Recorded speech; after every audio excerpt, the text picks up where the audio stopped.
Ômega Web Rádio.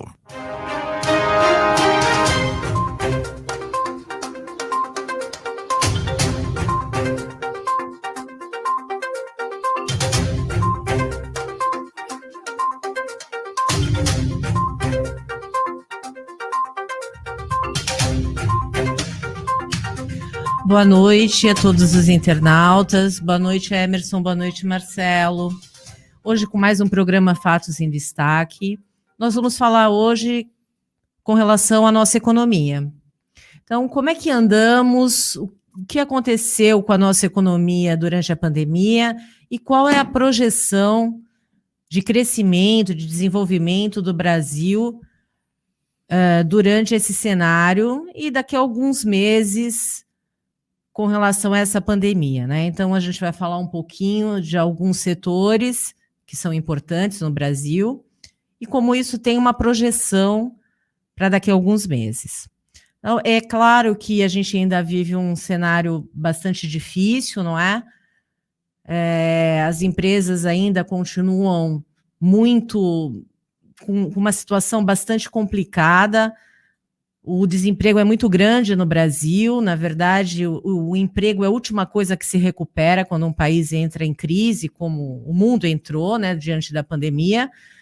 Mas, na verdade, hoje saíram os números da arrecadação tributária, batendo um recorde de um crescimento real de mais de 21%.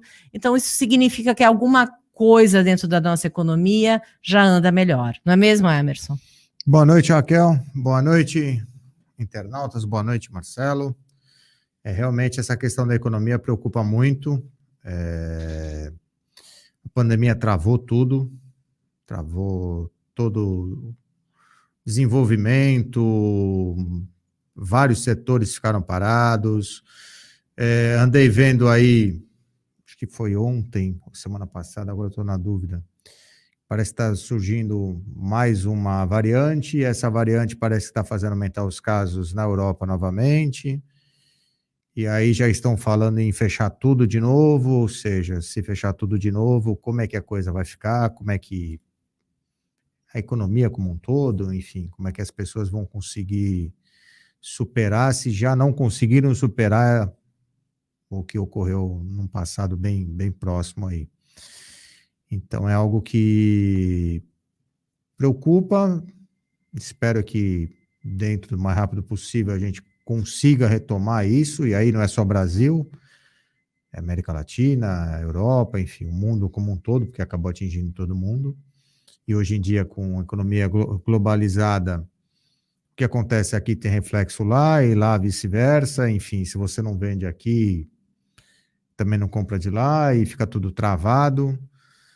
E vamos torcer para que logo a coisa comece a tomar aí um rumo, até com a questão da vacina, todo mundo conseguindo tomar suas doses, eu consegui tomar a minha.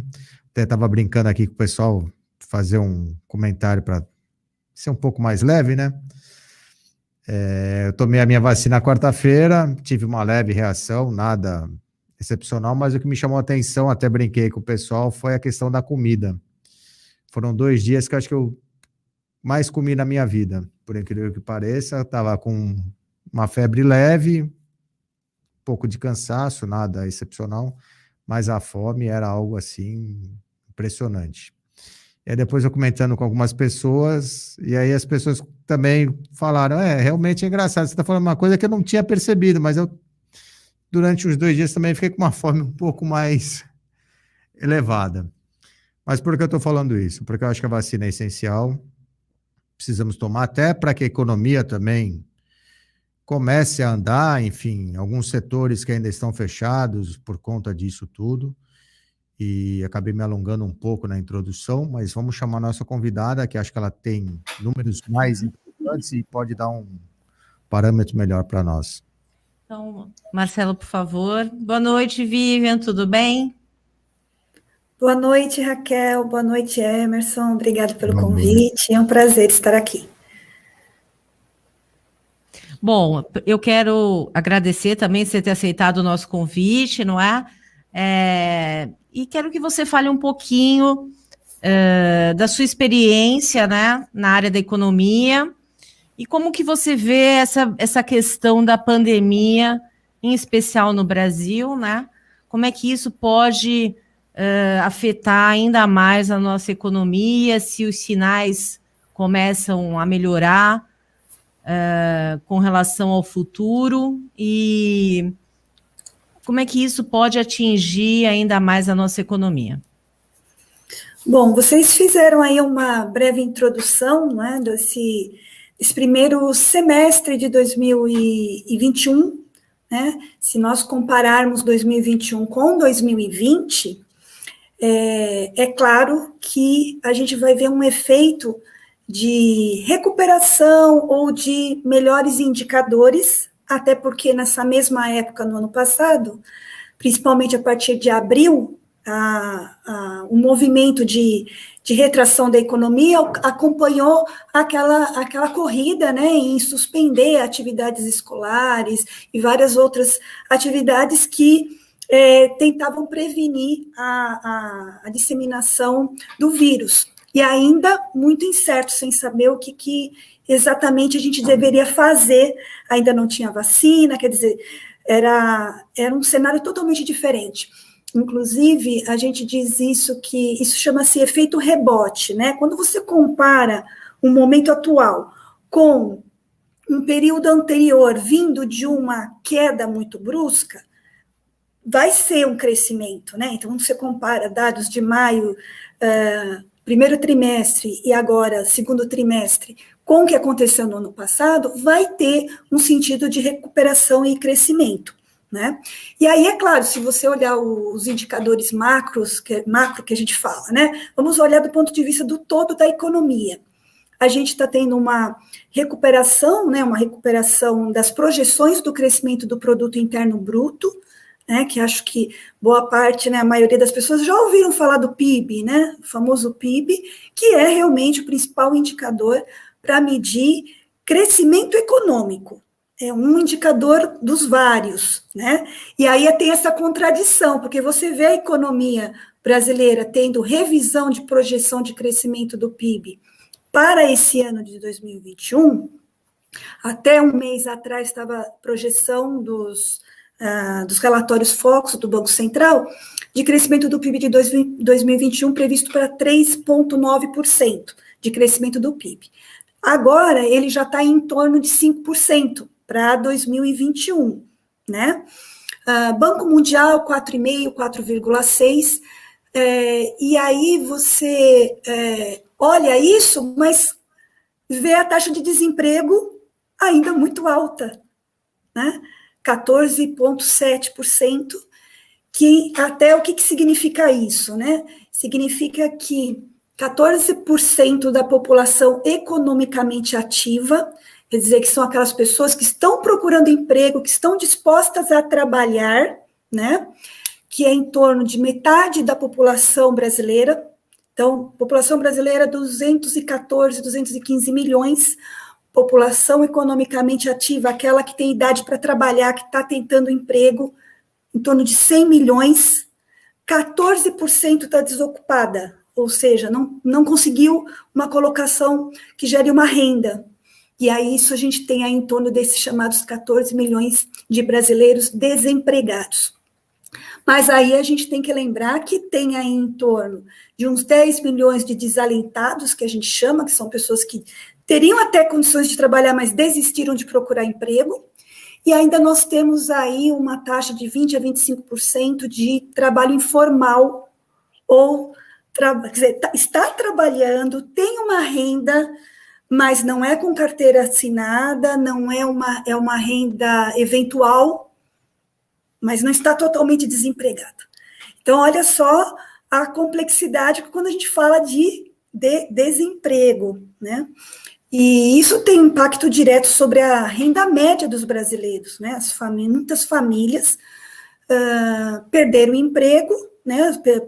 Os membros da família, alguém perdeu o emprego, ou perdeu o emprego e se recolocou novamente no mercado com uma renda menor, que o fato de eu arrumar emprego não estou sendo pessimista, só estou querendo ser realista, né? Quando a gente fala assim, olha, o Brasil gerou mais nesse ano, 800 mil novos empregos com carteira assinada, são novos empregos, na maioria, com uma renda menor do que eu ganhava anteriormente, porque eu perdi o emprego e agora estou disposto a trabalhar por uma renda menor, porque a situação econômica me força a não poder escolher demais, né? E então, olhando por esse lado, a gente ainda tem um desafio enorme, quer dizer, não é só aumentar a projeção do crescimento do PIB, não é só aumentar as exportações, a renda e o ganho das exportações do agronegócios, que teve uma maior participação na economia, né? Hoje, 26% da riqueza do país está vindo do agronegócio. Então, são vários olhares, né? Olha do ponto de vista macro, os indicadores mostram recuperação. Olha do ponto de vista do mercado de trabalho, nós temos aí vários sinais de alerta. E em relação à pandemia, né? A gente está falando das novas variantes.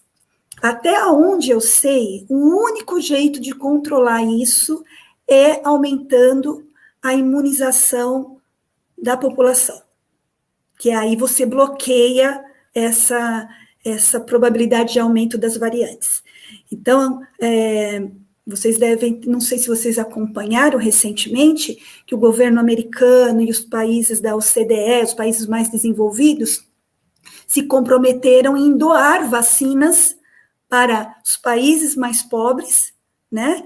E no caso do Brasil, o Brasil não estava nessa lista em primeiro lugar, porque o Brasil não é considerado um país tão carente, né? Que não tinha condições de comprar vacinas, inclusive nós fabricamos vacinas, né? Mas ainda assim os Estados Unidos vai fornecer em torno de 80 milhões de doses para o Brasil em breve, né? Por quê? Porque interessa para os países desenvolvidos que os outros países de renda média, né, ou os países menos desenvolvidos, também estejam imunizados e com a pandemia controlada, porque nós somos também parceiros comerciais, e se a gente estiver em crise, isso também afeta, né, as relações econômicas com esses países avançados, que estão mais adiantados nesse processo, mas, infelizmente, a pandemia ela não está controlada ainda, nem nos países avançados, né? Então, a gente pode resumir que em 2021 está melhor as condições econômicas em relação a 2020, mas a gente tem ainda muitos desafios, caso brasileiro, né? E os países ainda avançados. E aí, como que ficam os microempresários, né? Como que ficam os trabalhadores de transporte, do turismo, dos restaurantes? Quer dizer, uma análise para cada caso, né? Vivian, eu queria até aproveitar e pegar um gancho nisso que você falou, até voltar um pouquinho com a sua fala com relação ao crescimento do PIB, a relação do número de desempregados e agora essa parte final que você mencionou algumas categorias que até hoje elas estão fechadas ou estão trabalhando, não na sua totalidade, porque né? Parcialmente. Com esse número do PIB, você consegue localizar de forma clara, dentro desses 14 milhões de desempregados, quais são as áreas que estão sendo mais afetadas ou foram mais afetadas pelo desemprego ou não tem como? Não, tem estudos que falam, né, que tratam disso, né? Que, justamente, setores de serviço, de modo geral, da mão de obra de pequenas e microempresários, pequenos e micros, porque, por exemplo, grandes empresas tiveram de pronto programas de manutenção do emprego com a divisão dos custos salariais, né? O governo entrou com uma parte, então teve uma queda em torno de 20% a 25% do salário dos empregados, contratados por grandes empresas, e uma parte dessa compensação, dessa perda paga também, dividida entre o governo e a empresa, com o compromisso da empresa manter esses empregos, né? Então, grandes empresas, elas têm muito mais facilidade de articulação, de negociar, e o próprio governo já logo de cara apresenta esses programas, porque uma grande empresa que fecha, ela demite muitos funcionários, né? Então, normalmente o grande vai ser o primeiro a ser atendido. O governo até promoveu linhas de crédito para pequenas e médias empresas, mas aí a gente entra num outro dilema. Essa linha de crédito, para socorrer empresas, para elas não fecharem, pequenas, microempresários, elas são concedidas pelos bancos, né? E o banco, para conceder, vai exigir algumas garantias, né? E o governo não quer garantir, não vai garantir tudo. Ela precisa que a empresa não tenha nenhum tipo de restrição financeira, ela esteja com a documentação. Então, e a gente sabe que a realidade brasileira, muitos micro e pequenos empresários têm suas portas abertas, funcionam, mas eles terão algum tipo de restrição, ou vão ser o que? Eles pedem a linha de crédito, mas vai ser negado pelo banco. Então, na verdade, mais da metade é negado. 100 pede, 40 consegue, os outros 60 não conseguem. E pequenos empresários mesmo, micro, que literalmente não tinha fluxo de caixa, nem capital de giro, nada, para ficar 2, 3, 4 meses trabalhando, mantendo funcionários, né? Então, a maioria fez o quê, né?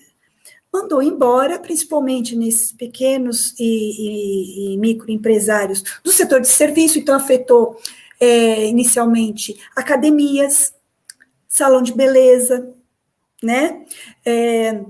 Mesmo as escolas, pequenas escolas particulares também foram muito afetadas, né? Transporte coletivo, né?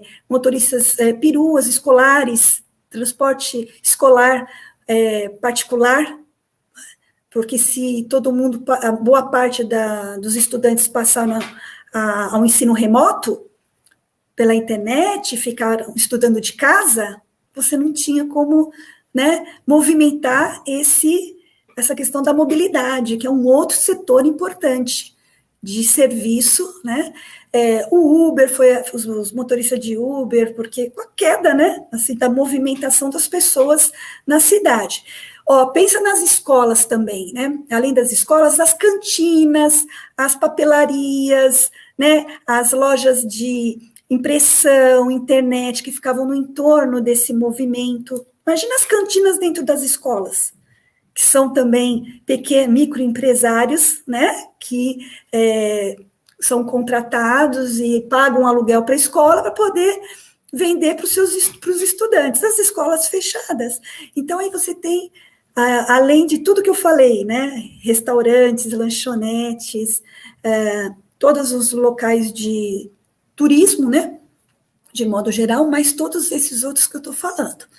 E até uma outra coisa importante que a gente sempre também ressalta, é que, assim, na verdade, as grandes empresas, elas são as que mais movimentam a economia do ponto de vista da riqueza gerada, tá? Mas as que mais empregam são as micro e pequenas, em termos de quantidade de pessoas, né? Então, realmente, por isso que a gente sentiu muito isso no desemprego, porque quem era funcionário público, servidor público, concursado, estabilidade, não vai perder o emprego. Então, mesmo que ele tenha, né, não tenha tido aumento salarial, ou tenha tido algum corte de algum tipo de benefício, ele manteve o emprego, né? De grandes empresas mantiveram o emprego por meio desses programas, e aí realmente os que mais perderam foram os micro e pequenos negócios. E no caso dos ambulantes, que aí é uma outra categoria, né? Pequenos vendedores, com menos pessoas circulando nas ruas, eles também tiveram, né, aquela pequena ambulante que vendia coxinha, suco no ponto de ônibus. Aí a gente vai indo, né, e realmente os menores que são os mais vulneráveis, acabam sempre sendo os mais afetados nessa situação, né? Agora, aos poucos, a gente vai tentando recuperar. Mas só para completar o raciocínio, uma empresa, ela não vai sair contratando antes dela ter certeza de que a economia está realmente num rumo de recuperação, né? Tanto é que vocês podem ver que a gente observa um aumento de investimentos nos mercados financeiros, no setor externo, mas o empresário aqui dentro, ele vai primeiro ter certeza de que a economia se recuperou fortemente, para aí sim, lá no final da última etapa, contratar mão de obra. Senão ele pode também usar a tecnologia, já usar a sua capacidade, que estava até ociosa, e que agora ele pode usar com a recuperação da economia. Então, investir, crescer mesmo, para contratar, é lá na frente mesmo. A Raquel, inclusive, comentou, né, Raquel? É a última coisa. Você sabe que é a última coisa que é afetado na hora que começa uma forte crise, que foi o que aconteceu em 2015 e 2016. E a última para voltar. E a última para voltar, né? Então, assim, a gente já estava entrando em recessão e a nossa taxa de desemprego ainda estava baixa, estava menos de 10%.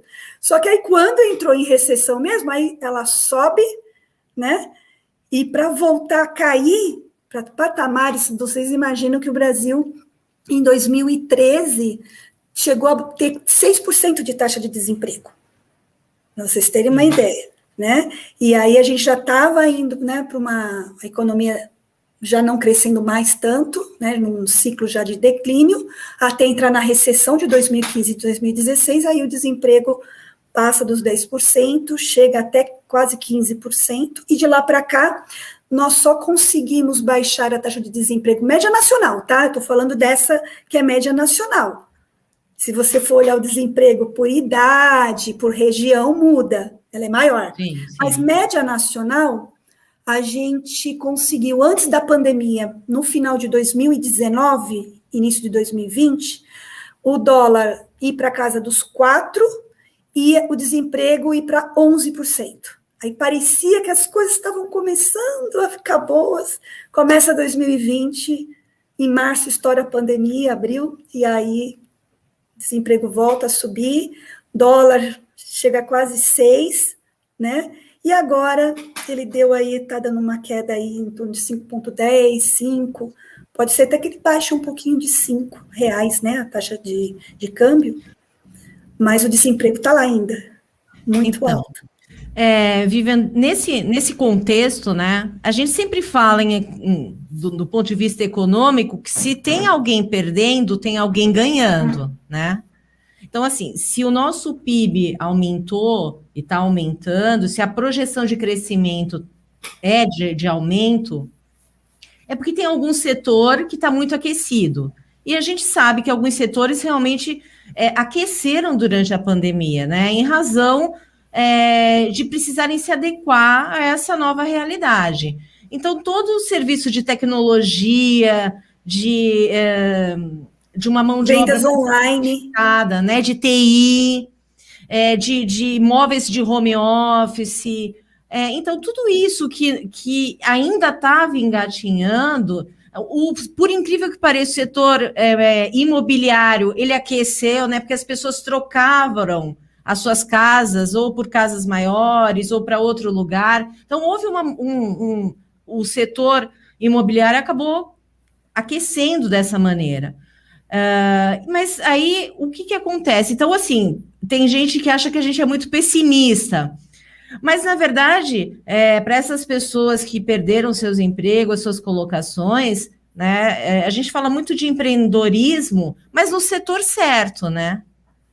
Na verdade, talvez as pessoas, para se recolocarem, elas precisam ou vão precisar de uma nova roupagem nesses cargos, nessas funções, ver efetivamente o que o mercado está precisando e talvez a gente tenha, talvez não. Eu acredito que a gente vai ter alguns empregos desaparecendo em razão dessa tecnologia que ainda foi mais impulsionada, mas outros surgindo. Então, eu acho que repensar a sua vida profissional talvez ajude as pessoas a se recolocarem no mercado de trabalho. Você também vê isso dessa forma? Eu vejo assim, tem todos esses aspectos e tem mais alguns aspectos, né? O que a gente fala é assim, pensa que o mercado, ele é dinâmico, ele se movimenta, e nós, atores, agentes nesse mercado, a gente vai também se remodelando, se ajustando, e aí nós explicamos, por exemplo, para os nossos alunos, estudantes, para os nossos filhos, que eles precisam se preparar para o mercado, que eles precisam estudar, que eles precisam inovar, os empreendedores a mesma coisa, vocês precisam, né, investir em tecnologia, precisa se modernizar, e realmente o mercado ele força isso, quando ele tem esse sobe e desce. E aí você vê, por exemplo, esse caso que você comentou, de muitas empresas e muitos empreendedores que tiveram que se reinventar. Então, por exemplo, pequenos empreendedores que antes faziam as suas entregas todas, né, ou só venda física, e aí foi obrigada a implementar um marketing digital, né, as plataformas digitais para realizar vendas, o e-commerce, e isso é bom, movimenta a economia. Né? Agora, aí você fala assim, mas e os que não se adequaram? Vão ficar para trás, né? E não vão ter, por exemplo, o mesmo sucesso que outros. O que nos incomoda é o quanto que a nossa economia como um todo, ela se preparou ou ela conseguiu se adequar a essas mudanças, né? Então, me parece que quando a gente faz algumas críticas, é no sentido mesmo da preparação, né, de como que a gente deveria ter lidado com esses problemas, e para tentar ter um impacto menor, né, sobre a economia, mas é inegável, todos os países tiveram efeito, né, sofreram efeitos negativos da pandemia, inevitável. Alguns setores se beneficiaram, outros se prejudicaram enormemente e praticamente acabaram, outros se reinventaram e foram bem oportunistas e aproveitaram, né, essas oportunidades, se deram muito bem. Empresas de tecnologia, como você falou, né, as pessoas passaram a consumir mais internet, né, tudo isso é algo que é positivo, no ponto de vista que surge outros empregos e outras oportunidades, mas precariza uma boa parte da população, ou de pessoas, empreendedores, que não estavam preparados, porque não sabiam que ia vir essa pandemia, né? E como o Brasil é muito grande, toda vez que a gente fala de Brasil, a gente está falando de milhões de pessoas, né? E aí, então, você tem uma queda na qualidade de vida das pessoas, na renda média, e um aumento da pobreza, e aumento da desigualdade. Né? Então, de repente, eu como um pequeno empreendedor, nossa, eu vi uma baita oportunidade e estou faturando mais hoje em dia do que eu faturava antes. Só que, por outro lado, outros pequenos empreendedores faliram e tiveram o quê? Que, por exemplo, entregar seus imóveis e morar com a família. Né? Então, assim, são tantos casos, né, que a gente encontra de sucesso e de insucesso e de dificuldades, né? E que me parece que a gente, como nação, como uma economia globalizada, como os atores, né, governamentais, poderiam ter se preparado melhor para direcionar e auxiliar os segmentos e a população mais vulnerável. Aí você pode falar assim, mas teve o auxílio emergencial e tudo mais, né? Mas a gente teria outras alternativas mais inteligentes para lidar com isso, até por conta de fiscalizar realmente quem precisava, né? Fora que, não sei se vocês lembram dessa situação, né? Conforme eles foram promover o programa de auxílio emergencial e precisavam do cadastro das famílias e das pessoas, se descobriu aí milhões de brasileiros que não tinham cadastro nenhum, né? Sim. Que não tinha como receber de forma nenhuma, porque ele não tem celular, ele não tem endereço fixo, muitos não têm nenhum documento. Aí você fala assim, mas muitos? São muitos. São uns milhões aí, né, em torno de 6 milhões. São os milhões de brasileiros invisíveis, milhões, né? Os invisíveis que a gente chamou. Então, assim, o nosso olhar, falo porque eu sou professora, eu estudo isso, então eu não posso ter um olhar micro. Por exemplo, eu não perdi o meu emprego, né? Tenho uma certa estabilidade que não impactou tão fortemente. É claro que o aumento dos preços, eu estou sentindo o aumento dos preços, né? Na hora que você vai num posto de gasolina, na hora que você vai no mercado, a conta de luz, assim, todos nós estamos também sendo afetados pela... E vai ficar pior, né? Inflação. Hoje foi anunciado outro aumento. Pois é, isso porque a gente nem falou de inflação. A gente só falou de projeção de crescimento do PIB e desemprego, e como que a pandemia afetou alguns setores, né? Então, assim, a gente tem um olhar macro para toda a complexidade disso, mas a gente vai encontrar pessoas que se deram muito bem, que conseguiram sair bem da pandemia, que conseguiram tocar seus negócios, que mudou de ramo e deu certo, né? Mas, de um ponto de vista do todo, aí a gente tem um olhar um pouco mais crítico em relação a como que as coisas estão, né? Vivian, eu gostaria de pegar um ponto que você mencionou com relação à taxa de juros de banco, linha de crédito para esse pessoal microempresário, que de repente não tinha um fluxo de caixa bom, enfim. Você teria como explicar um pouco isso para quem está assistindo? Como é que funciona de forma simples, enfim, se for possível também, essa taxa de juros que os bancos aplicam, e se teria como ser mais baixa na situação que a gente está vivendo, enfim, até para poder possibilitar esse crédito, possibilitar o pagamento das parcelas desse financiamento, enfim, tem como... Bom, acho que todo mundo um dia, né, ou usou um pouco o cheque especial, ou usou o rotativo do cartão de crédito, ou comprou qualquer coisa parcelada. Então, nesse processo, todos nós estamos pagando uma taxa de juros embutida nessa operação financeira, porque é uma operação financeira, né? E, historicamente, o Brasil é um país que tem uma taxa de juros alta, né? Aí você fala, mas como assim? Tem países que têm taxa de juros que a gente chama negativa, né? Ela é menos 0,5. É doido isso, mas realmente isso existe, principalmente na Europa, né? Mas a gente gostaria que a taxa de juros fosse bem baixa. O que significa a taxa de juros? É um custo sobre o uso de um capital, de um valor monetário que, se você não tem, você está tomando emprestado, né? E aí você tem que pagar, e claro, um custo desse serviço, é um custo do uso do capital.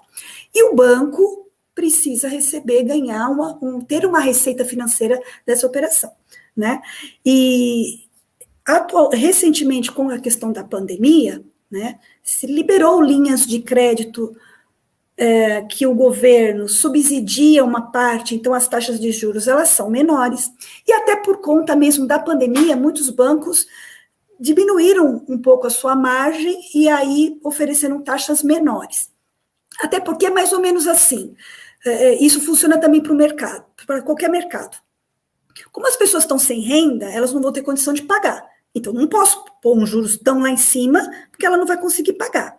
Ainda que, acho que vocês também já devem ter ouvido falar, que quanto maior o risco da operação, mais juros você vai pagar, né? Então, o bom pagador, aquele cara que paga tudo certinho, não tem nenhuma restrição financeira, o banco tem certeza que vai receber dele, ele pode cobrar uma taxa de juros menor. Aquele cara que está me pedindo dinheiro emprestado, mas tem uma restrição, já atrasou algumas parcelas, eu até empresto dinheiro para ele, mas eu vou cobrar um juros maior porque o risco é maior. Essas são algumas peculiaridades, características do mercado financeiro. Mas, tirando todos esses aspectos, o que acontece no Brasil é que nós temos uma demanda muito alta por crédito. As pessoas precisam de crédito para financiar o seu consumo.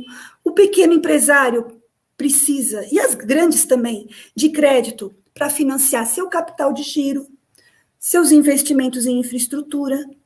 Ninguém junta primeiro dinheiro, não é que ninguém faz isso, quero dizer assim, imagine uma grande empresa, primeiro acumular todo o capital necessário para ela investir, para só depois começar a ter retorno. Se for um pequeno empresário, por exemplo, ou mesmo uma família, ela vai demorar muitos anos para, dependendo da renda de quanto que ela tem, né? As grandes empresas, elas captam recursos no mercado financeiro, por meio dos investidores, né? O pequeno, ele tem os sócios ali. Quem é que vai entrar com pouco? Eu vendo meu carro, entro com um percentual. Depois eu preciso de capital de giro, preciso ter fluxo de caixa para financiar, né? Pagar meus funcionários, meus impostos, minhas despesas do dia a dia, água, luz.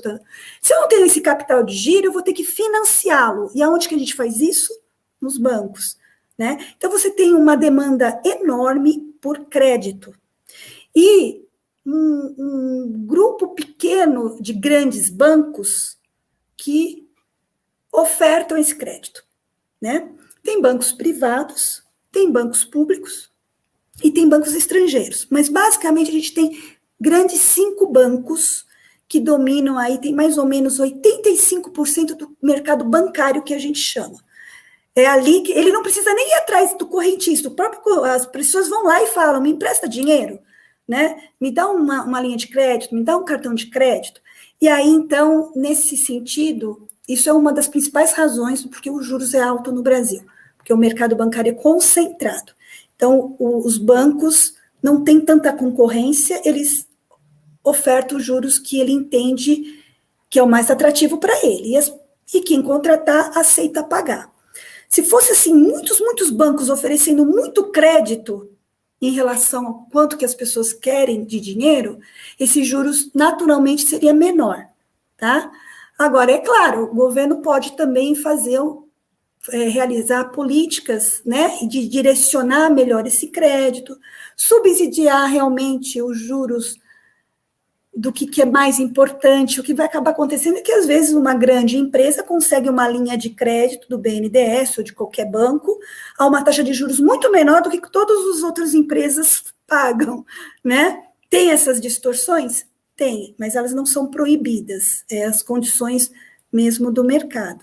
Aí, por isso que hoje em dia a gente tem se difundiu muito essa questão da educação financeira, né? Tentar orientar as famílias a elas fazerem um planejamento financeiro para diminuir o gasto com juros, porque os juros no Brasil, a gente pode chamar ele de predatório, ele acaba com você, realmente ele vai te levar né, você pega uma linha de crédito, refinancia, renegocia e passa para uma outra taxa, faz portabilidade e vai virando uma bola de neve. Quantos pequenos empresários já não o que chamam de superendividamento, né? Que tem muitos brasileiros nessa situação. Né? E aí, claro, os que pagam em dia também estão pagando esse custo, porque o banco vai internalizar esse prejuízo e ele vai tentar compensar isso. Tanto pessoal, nada contra os bancos, eles são importantes, eles têm uma função importantíssima na economia.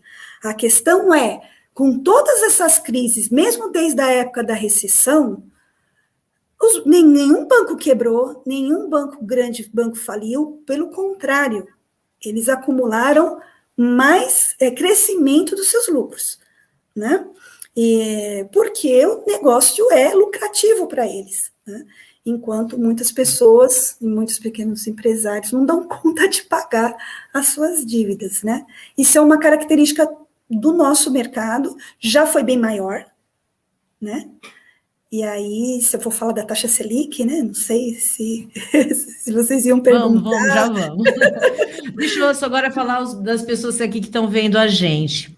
A Maria Purificação, boa noite, bom programa. Elaine Antunes, boa noite. Maria Aparecida Coelho, boa noite. Fernando Passos, boa noite. O Douglas Porto perguntou: o cenário, pela sua explanação, parece trágico. O povo está sem esperança. O que fazer se a recolocação parece impossível? Então, assim, O que eu posso dizer, talvez quem seja do meu tempo, né? Quem é lá da década de 70, 80, que vivenciou outros momentos de grandes crises econômicas no mundo, no Brasil. A própria crise financeira de 2008, não sei se vocês lembram, quando estourou aquela crise financeira americana, que inclusive... É o subprime, né? A norte-americana. A crise do subprime no mercado imobiliário americano, que contaminou toda a economia europeia, a Grécia praticamente quebrou, Sim. A própria crise na Argentina. A gente tem vários momentos de crise em que o mundo passa, o Brasil passa. Então, assim, eu não é que eu sou pessimista, foi o que eu falei. A gente está olhando os fatos de modo da realidade. Mas eu também acho que a economia brasileira ela tem muito potencial de crescimento, porque ela tem um dinamismo, ela poderia ser muito mais dinâmica, muito mais competitiva. Tá? Ela tem muitos setores concentrados. Então, assim, apesar de nós sermos uma economia de mercado, nós não temos os padrões de competição necessários para que a oferta seja muito grande de bens e serviços, para fazer com que naturalmente os preços sejam menores e que as empresas, ao competirem, busquem melhor qualidade. A gente tem ainda setores muito concentrados. E aí... isso é relativamente normal, acontece, mas aí você vê um jovem, né, que na sua época de estudar, de fazer o vestibular ou de terminar o ensino médio, ver a sua escola paralisada ou ter que ir estudando em casa. Olha só o desafio de você preparar essa geração para a retomada do crescimento econômico, e aí, claro, não tem tantas vagas, né? Assim, eu recebo muitas, a gente tem grupos de oferta de trabalho. Se vocês se cadastrarem nessas plataformas de oferta de emprego, tem muita coisa. Só que muitas vezes você não se enquadra, ainda mais se você é muito jovem, ainda não tem experiência. Você vê até empresas que ofertarem vagas de estágio, pedindo experiência para o estagiário. Inclusive, recentemente, no Rio de Janeiro, eles aprovaram uma lei para proibir a oferta de emprego de estágio exigindo experiência, porque chega a ser, assim, absurdo. É um absurdo, né? É um absurdo isso, né? Absurdo. Então, a gente tem umas distorções na realidade, né, da nossa economia, que é reflexo mesmo do padrão de desenvolvimento nosso, que a gente não pode também fechar os olhos, a gente tem que questionar, criticar e tentar buscar meios de ou cobrar que o Estado faça parte dele e corrija essas distorções, às vezes até sendo, aí a gente mas aí a gente entra naquela questão, tudo aqui no Brasil tem que ter lei, você tem que aprovar uma lei, um estatuto, porque tem coisas que são tão óbvias que a gente imagina que não teria que ter uma lei para isso, mas tem que ter, porque senão os agentes não cumprem, simplesmente vão ser oportunistas e vão abusar. Mas não é só por isso, né, Vivian? É porque, infelizmente, o que acontece? Se o recurso, nesse caso específico, se o recurso não for utilizado do jeito que já está pré-estabelecido, esse agente pode responder por crime de improbidade. É por isso que existe tanta burocracia na hora de você liberar recurso, na hora de você subsidiar uma linha de crédito.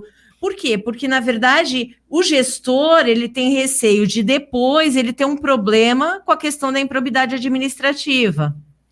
Então, toda essa máquina, nesse ponto de vista do direito administrativo, acaba emperrando um pouco o desenvolvimento também. Isso eu não tenho a menor dúvida, porque isso acaba gerando um problema para o gestor que acaba já não tem muita boa vontade, né? Essa que é a verdade.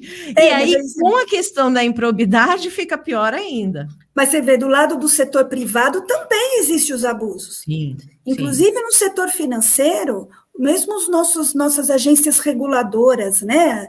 A Anatel, no caso das telecomunicações, a AEL de energia, de petróleo, e o próprio Banco Central, tá? Às vezes eles tampam os olhos para algumas coisas que a gente está vendo ali no micro, que está acontecendo, que é abusivo, né? E aí você tem que fazer reclamação, pegar protocolo, entrar na ouvidoria, pegar protocolo, e coisas que é tão óbvias que basta a agência reguladora exigir que aquelas empresas cumpram, né? Regras básicas de informação, de acesso à informação e de várias coisas do ponto de vista contratual. Então, assim, o que eu quis dizer é que, por exemplo, ter que criar uma lei para que o estagiário não seja cobrado de experiência, na minha cabeça, não faz sentido. É óbvio, se eu estou abrindo uma vaga de estágio, eu não posso exigir experiência do estudante, né? Mas aí você tem que ter uma regra. Por quê? Porque, na realidade, no mundo real, eu chamo de mundo real, né? No mundo real, você vai ver várias empresas exigindo experiência de vagas de estagiários. Então, sem querer desanimar, o que a questão é a realidade. Então, o que a gente tem que fazer? A gente realmente precisa pesquisar, entender o que está acontecendo e se preparar. Então, para os meus alunos, né, a gente sempre fala isso, né, a gente tem que estudar bastante, tem que pesquisar bastante. Eu sei que cada um tem as suas condições financeiras, né, tem estudantes que têm 2, 3 computadores e uma internet bem veloz, e tem outros que têm uma internet pré-paga num celular que não suporta o slide. E aí, como fica? Né? Como que você alfabetiza as crianças? Que nem ainda eu estou acostumada a lidar com estudantes adultos na faculdade. E nas escolas de alfabetização, crianças? Né? Como que você ensina, como alfabetizar essa criança da lição de casa? Não alfabetiza, pela internet não alfabetiza. Mas aí, a gente sabe que vai ter que ter o quê? Recuperação de tudo isso. Agora, qual é o plano de recuperação que tem? Está sendo estudado? Não tem. Tem um calendário? Não tem. É isso que eu estou reclamando. Você entendeu? O problema é que nem na casa da gente pode ter. Não tem e provavelmente nem vai ter. Porque aí você vai estar trabalhando com educação do jovem, que não é interessante ter a educação do jovem, porque aí o jovem vai começar a pensar, vai começar a raciocinar, e não é bom, né, a pessoa pensar e raciocinar. Então, vamos fazer de conta. Entendeu? Porque, por exemplo, eu vou ter que colocar os nossos professores para trabalhar mais horas ou fazer essa recuperação, eu vou ter que pagar. Não vai poder ser de graça. Você entendeu? É gasto, mas é um investimento, porque gasto com a educação não é gasto, não é despesa. Sim. É um investimento. Então, o que me incomoda é isso. A gente teve que... A pandemia não é culpa nossa, mas a gente tem que se preparar para ela. E aí, quando eu cobro que a gente precisa de um plano de ação mais coordenado, organizado, com calendário, né, com as especificidades de cada ciclo escolar, de cada região, né, para organizar isso e a gente tentar recuperar o tempo perdido, os jovens que perderam estágio, muitos iam começar a estagiar, entrou a pandemia, os contratos foram suspensos, o cara ficou sem trabalho, sem ganhar essa experiência, agora ele vai sair da faculdade com que experiência? Se ele perdeu a oportunidade, né? Talvez um programa de incentivo para as empresas contratarem esses alunos, porque você é estagiário enquanto está estudando. Quando você se forma, você não é mais estagiário. Você não pode ser mais contratado como estagiário.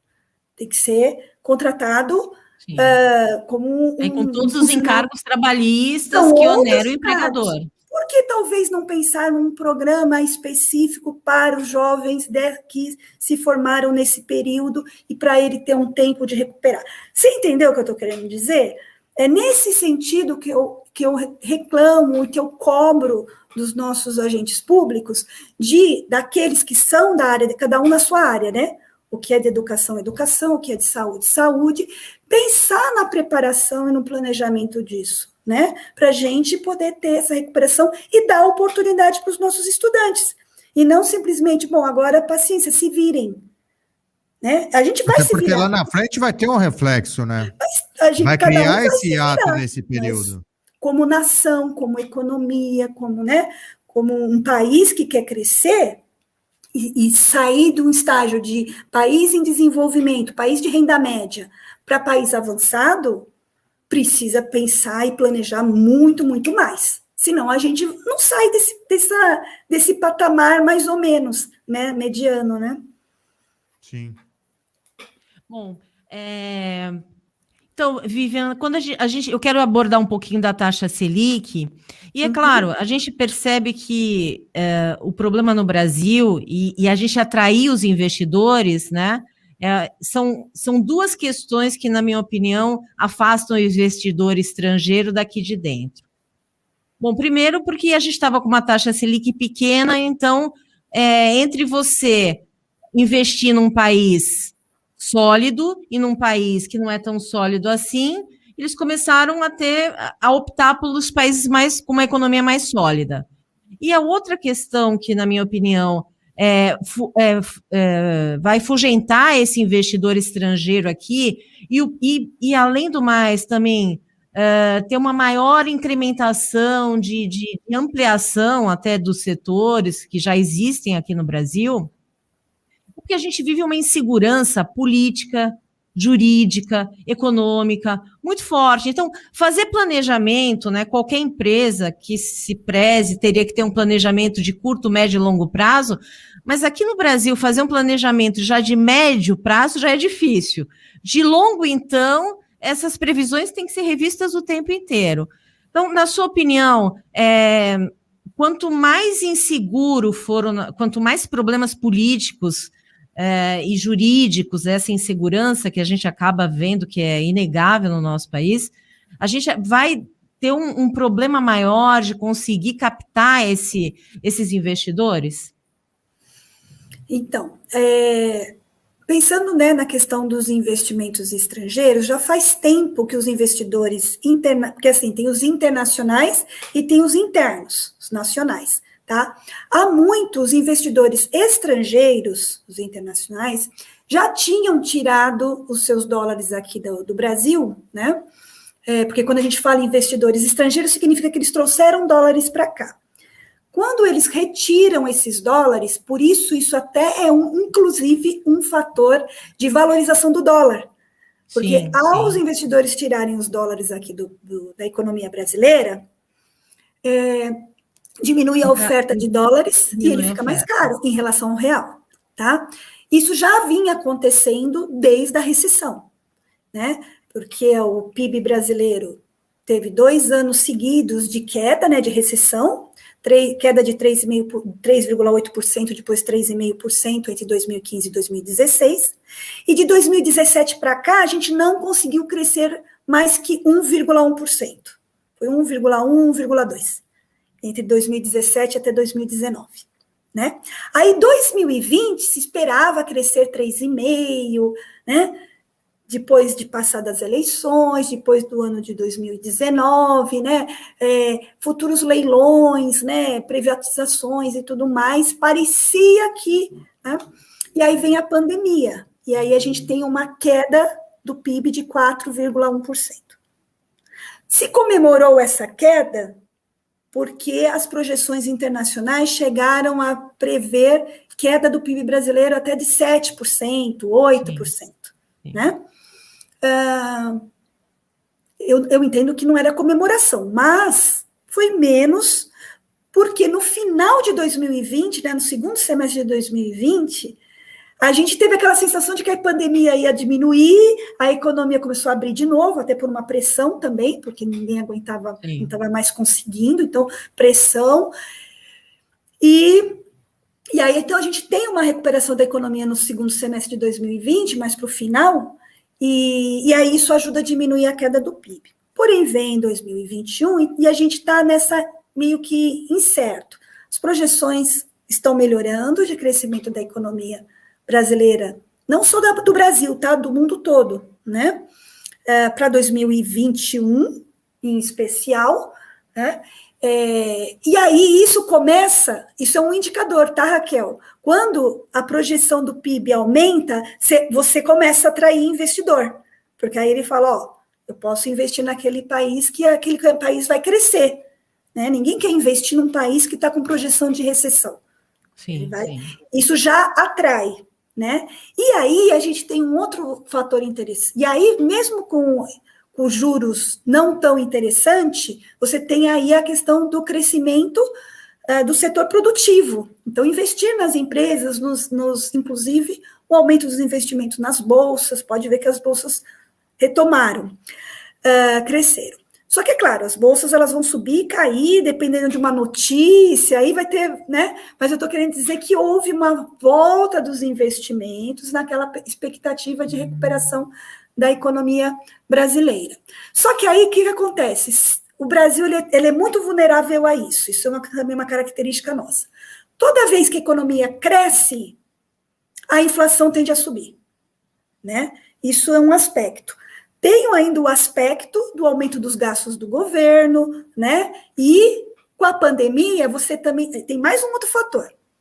Então, veja só, né? Crescimento do PIB vai trazer investimento legal.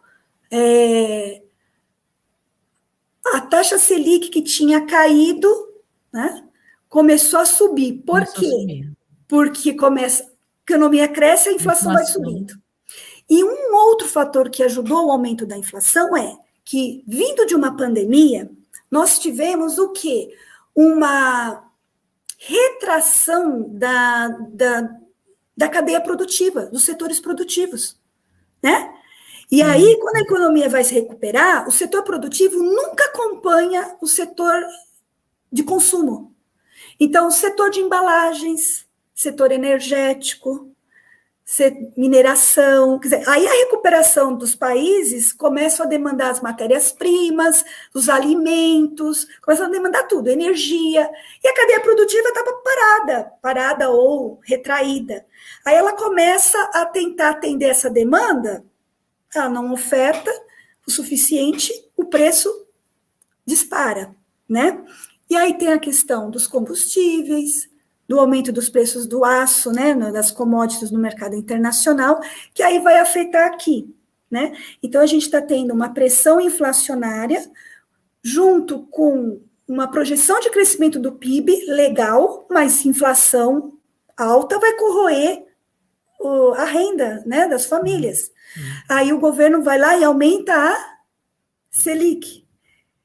Então... E aí fica pior ainda, porque aí fica a taxa de juros vai ficar mais alta. Então, assim, a gente tem esse sobe e desce que não faz parte, mas no caso específico do Brasil, esse sobe e desce, ele é muito brusco, ele é muito constante, ele tinha que ser menor e o nosso ritmo de crescimento tinha que ser mais sustentável, porque você cresce muito num ano, depois cai no outro. Cai a Selic, daí vem a inflação, aí você aumenta a Selic, entendeu? E aí, como que fica para planejar, né, Raquel? Como que o empresário vai planejar, né? Se ele vai investir ou não? Não planeja, né? As revisões, é muito difícil aqui, muito difícil. É muito difícil. Atualmente, então, que esse cenário de instabilidade, está bem difícil da gente fazer projeções, né? Então, você faz assim, projeções, assim, hoje... Há 4 semanas atrás, a projeção de crescimento era 3,9. Hoje está 5. Um mês depois. Exatamente. Pode ser que daqui um mês a projeção seja revista para mais ou para menos. Sim. Vai depender. E só um alerta, né? O ano que vem é ano de eleição. Ano de eleição também, né? Você fica assim... São anos difíceis, né? Para qualquer tipo de projeção.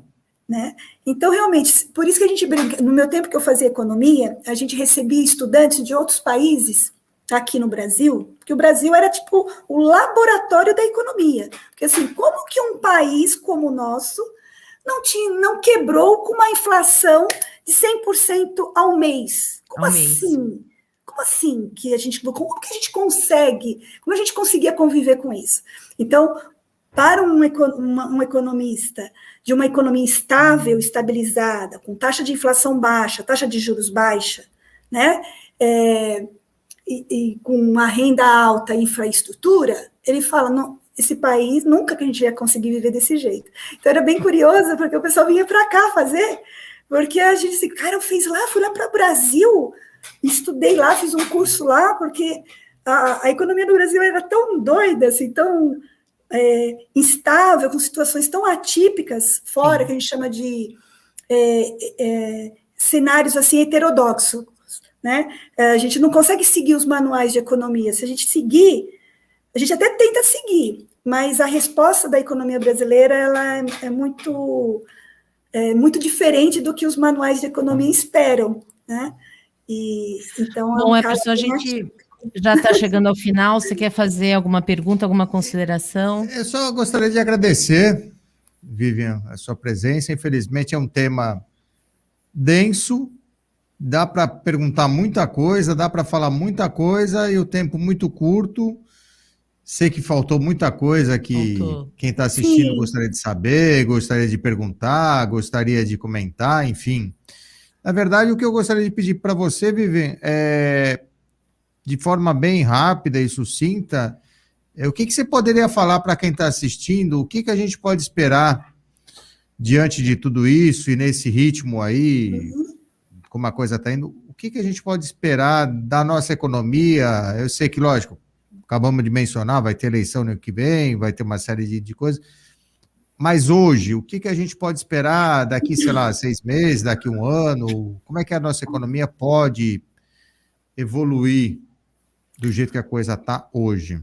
Então, eu aconselharia as pessoas, no momento atual, a serem bem cautelosas com o consumo, com financiamentos, né? Talvez até por conta do aumento da energia elétrica, o aumento do combustível e o aumento dos juros. Então, assim, se você falar assim, olha, gente, a não ser que você tenha dinheiro para investir, assim, diversificar a sua carteira de investimentos, aí é outra coisa. Eu estou falando das famílias e das pessoas que precisam recuperar a sua renda, ou precisam recuperar o emprego, né? Ainda que a economia está com projeções de crescimento, dependendo do setor que você atua, principalmente se você é um assalariado ou se você é um pequeno empresário, o ideal é você administrar bem os seus recursos atuais, tentar incrementar a sua renda, né, de alguma maneira, ou com mais uma função, uma outra atividade, se não no seu negócio, se não no seu tempo de trabalho, e esperar realmente as coisas verem como vão ficar, porque se você chegar agora e apostar tudo que a economia vai crescer com essa taxa de juros, e aí, de repente, tomar crédito emprestado, você corre o risco de se endividar, né? E, no caso, um jovem, um estudante, aproveitar para estudar, conhecer bastante de tecnologia, né? Saber usar bem essas ferramentas, porque e incrementar, né? Investir em você, preparar você para você poder se apresentar bem numa vaga de emprego, mostrar que você é interessado, que você é dinâmico, que você está antenado, que com certeza uma hora uma oportunidade vai aparecer. E aí você começando de baixo, mostrando competência, você vai conseguir abrir portas, porque eu acredito muito nisso, né? Eu acho que todo mundo que mostra que tem competência, as portas vão se abrir, né? Mas você vai ter que ter paciência, vai ter que se esforçar, e até os jovens mesmos, né, já podem pensar em fazer uma reserva e guardando um dinheirinho, porque hoje a gente já não tem mais o mesmo sistema previdenciário que a gente tinha antigamente, né? Nós temos também que lembrar da reforma previdenciária, né? Que tem teto, que a gente vai ter que contribuir mais tempo, e possivelmente haverão outras reformas. Então, nós mesmos que precisamos planejar, né, a nossa aposentadoria, a nossa reserva, para quando a gente estiver na vida adulta e na vida, no período de aposentadoria, você estar mais tranquilo e ter um mínimo de segurança. Então, planejar a sua vida financeira desde cedo, quanto antes, eu acho que é melhor. Isso tanto para os jovens, para as famílias, quanto para as pequenas empresas também, os pequenos empreendedores. Tudo bem? Essa era a mensagem que eu queria deixar. Ótimo. Tá certo. Bom, eu vou aqui só agradecer as pessoas que mandaram mensagem, e depois, se vocês quiserem uma resposta mais efetiva, a gente só vocês colocarem aqui um recado que a gente manda para vocês. O Douglas Porto falou sobre a questão da linha de crédito, que a gente chegou a abordar. O Fernando Passos também disse que foi errado o governador fechar os comércios e não oferecer uma contrapartida a pequenos e médios empresários.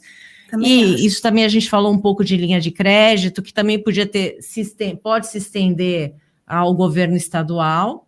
Uhum. Fernando Antunes disse, infelizmente, falta gestão, competência em quase todas as áreas. É verdade, principalmente quando a gente está falando de área pública, a gestão e a falta de planejamento, eu acho que é o pior que acontece aqui no nosso país. E Elaine Antunes diz, obrigada pelos esclarecimentos, ótimas reflexões sobre a nossa economia. Bom, Vivian, eu também vou já me despedir de você, mas queria que você falasse um pouquinho para aquelas pessoas que eventualmente querem fazer um investimento até para o seu futuro. Na sua visão, qual seria o melhor investimento financeiro a longo prazo? Olha, quando a gente fala em investimento, depende muito também, é claro, da faixa de renda, da tua idade, do que você espera, o que é prioridade para você, né? Não é tão simples assim a gente falar, faz isso, né? Depende muito dos propósitos e do perfil da pessoa, né? Mas a gente sempre aconselha que, no caso específico da poupança hoje, né? Como que é o rendimento da poupança? O rendimento da poupança é 70% do valor da Selic, né? Da nossa taxa Selic, por isso que ela se tornou famosa também, né? Ela é famosa, é claro, mas eu estou querendo dizer, ela tomou um porte ainda maior, porque ela baliza literalmente a poupança, né? E antes da taxa Selic ser menor que 8%, 8,5%, a poupança remunerava 6% ao ano, né? E a poupança é o principal investimento das pessoas. As pessoas guardam dinheiro na poupança, né? A maioria dos brasileiros. Mas aí, com a queda gradual da Selic, né? Quando a Selic, por exemplo, chegou ao patamar de 6% e a poupança pagava 6%, não faz sentido você aplicar, por exemplo, no Tesouro Direto, que vai pagar IOF, Imposto de Renda, que é o nosso famoso título, né? Também é um investimento de renda fixa. E aí, o que acontece? Todos os investimentos de renda fixa atrelados à Selic ficavam menos interessantes do que a poupança. Por isso que surgiu a nova regra da poupança, de que quando a Selic fica abaixo de 8,5%, a poupança passa a remunerar 70% do valor da Selic.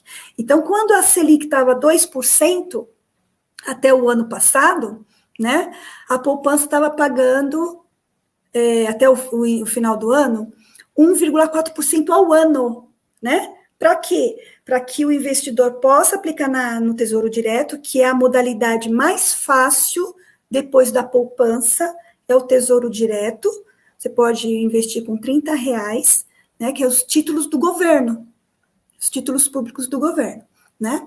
E aí ele, Selic, os tesouros diretos Selic, né?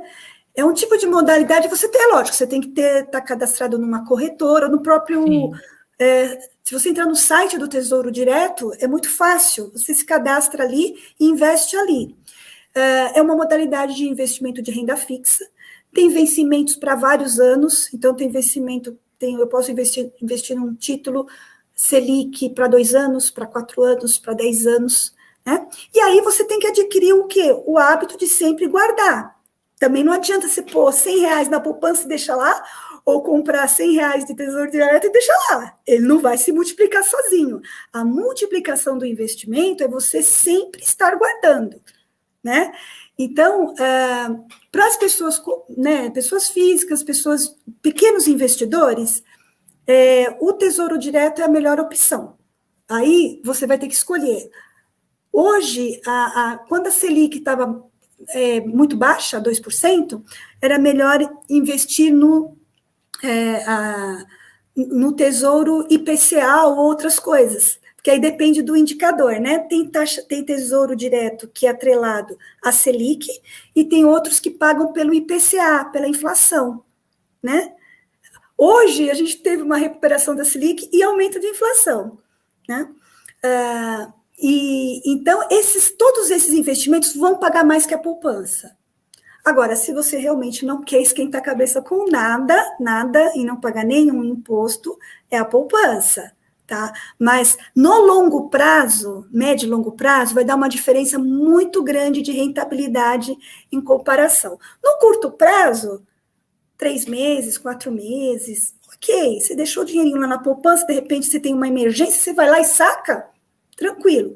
Lembrando também que a poupança, ela remunera se você deixa guardado 30 dias, tá? No caso dos títulos públicos, no Tesouro Direto, ele remunera proporcional ao tempo que você deixou aplicado, né? É claro que não é muito bom você sacar antes do vencimento, porque você vai pagar, né, imposto de renda. Aliás, interrompendo, já cortando, nós estamos aí numa reforma tributária, numas propostas de reforma tributária. Então, nem deu tempo de falar disso, né, Raquel? Não. Que provavelmente... Mas você vem outro dia, pode ter certeza. Irá mudar regras, né, sobre os investimentos, né? E provavelmente vai afetar também esses tipos, né, de ativos. Mas, então, assim, importante é ter uma renda que eu possa guardar um pouco todo mês, né? E começar com os fundos, com investimentos de renda fixa. São as melhores, assim, é o mais conservador e mais seguro. Depois, se você tiver um valor maior e quiser diversificar mais, aí você pode ir para fundos imobiliários, que é uma opção, apesar que provavelmente vai começar a ser tributado, que não era, agora vai começar a ter, pelo menos na proposta da reforma. E até, quem sabe, ações, você vai comprando ações das empresas de setores estratégicos, como as mineradoras, petróleo, setor de tecnologia, para longo prazo você ter uma cota de ações que possam te dar uma rentabilidade interessante. Mas aí isso é mais para frente. Tá certo. Tá bom, Vivi, Raquel? eu quero te agradecer muito, foi realmente bastante interessante, a gente falou muito sobre várias coisas, ainda tem muito o que dizer, já fica aqui o convite para um próximo programa, mas hoje a gente tem que se despedir, tá bom? Senão o Marcelo me mata aqui, tá certo? Um abraço. Eu falar muito, viu? Tá certo. Um abraço para você, muito obrigado pela participação e até a próxima. Tchau, tchau. E tchau, até gente. O próximo programa com Fatos em Destaque. Tchau, Marcelo. Tchau, Emerson.